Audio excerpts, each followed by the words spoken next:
It's sort of a surprising secret weapon, but it is. It's a secret weapon being talked about in corporate boardrooms and in military bases. Locker rooms of professional sports teams, hedge funds, world-changing knows.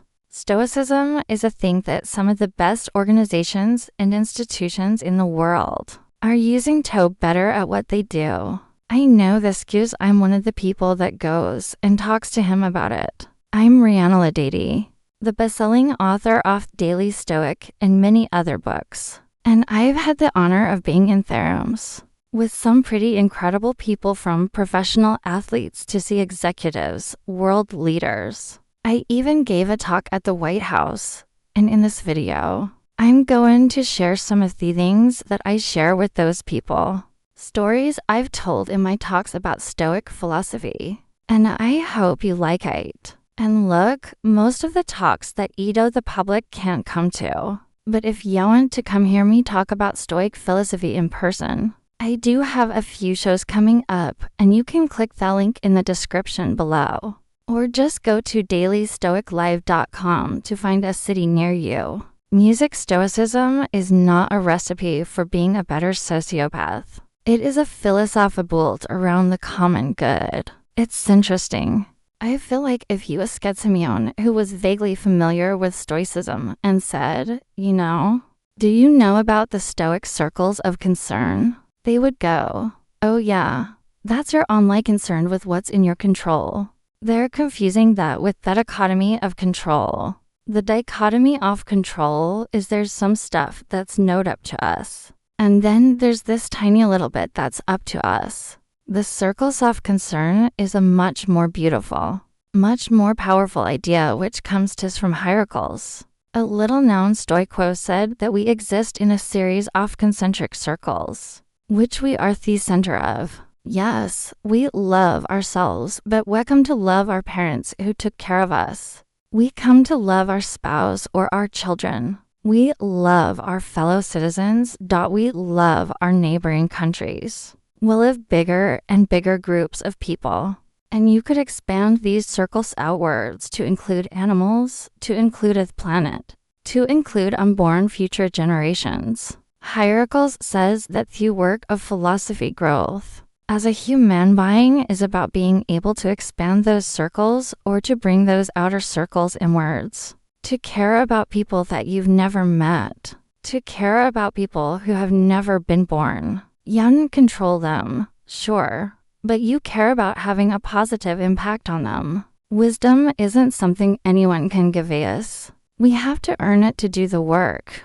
That's what I think so interesting about. People are talking about what it's going to replace, that it is sum total of all human knowledge, except you still have to interpret what it spits out. I was working on something on the wisdom book, which I was just finishing, and there was a quote that as I read, I take all these notes, and I forgot to say where I'd gotten a quote from. I'd marked that it was a quote, but I wanted to check who it was from. I asked ChatGPT, I said, where does this quote from Lincoln come from? And it said, oh, that's actually not a quote about Lincoln. And said that's Mark Twain talking about Charles Dickens or something like that.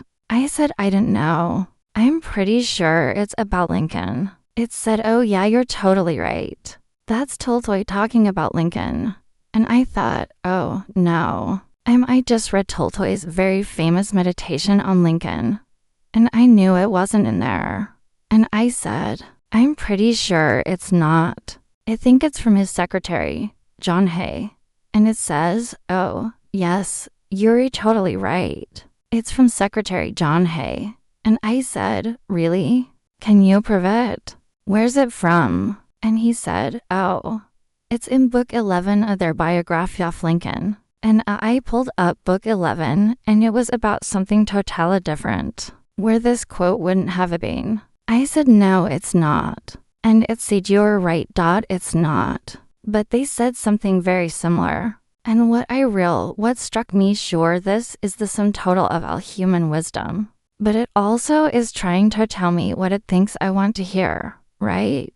It can't say I don't know. It can't say that I'm confused. It's trying to fool me. So I will leave it alone, right? And so even this incredible toolant, and I had no problem with tools, to prefer a lot of analog things. But I am always interested in how new tools can help you and make you better. What struck me about this is still even wisdom, intelligence, skill, insight, the ability to communicate, all sort of things that go into wisdom, experience, intuition. I just had a sense of where this quote was coming from. Without this, I would have been fooled 1 or 2 or 3 or 4 different times. And so, even now with this magical thing at our fingertips, without a strong base of experience, a strong sense of historical knowledge, without an ability to spot you are going to get eaten alive, I lost my copy of Meditations on Theft Flight here. I left it on the plane, one I'd had for several years. But that's how it goes. There's a funny Epictetus story. He has this lamp in his house. It's his prized lamp in this shrine that he has. And he wakes up one evening and he hears someone in his house. A thief has broken in and they steal it. And he says to himself, you can only lose what you have. And next day he goes and he buys a cheaper one. To him, it was a reminder about why we can't cling to possessions, take them too seriously. Thankfully, it published my own edition, so I have an endless supply. Beauty did lose all my notes, which I'm pretty upset about. Not my original copy. I don't travel with that one for precisely that reason. I'll lose its mide, I'm sure. Could go up in a fire or whatever.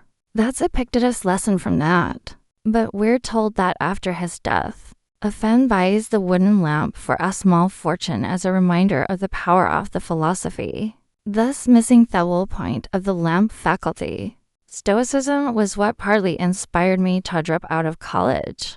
It's partly what inspired me to quit my marketing and business career. It was scary. I didn't know if it would work. But Stoicism is a philosophy around logic. Part of how it helps you through hard things is it walks you through the costs and the benefits. It tells you that life is scary and that a life without risk is impossible, and that you've got to be brave enough to meet it. It says look back at earlier parts of your life. Look at your life as a whole.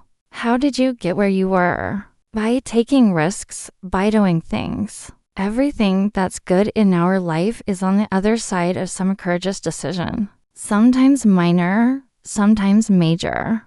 The courage to talk to someone. The courage to go out for something. To raise your hand for something. The courage to try something. The courage to speak up about something. Courage to quit something that wasn't working. To reject the status quo in the hope of a better future. Marcus says that everything is a chanchero practice virtue. What does he mean? Virtue is a hard word. I think people see it as self-righteousness. They associate it with virtue signaling, or they associate it with this religion or that religion. But for the Stoics, virtue was not one thing but actual other things. And to look at those 4 Stoic virtues, we have to go back to the founding of Stoicism, which itself came out of disaster.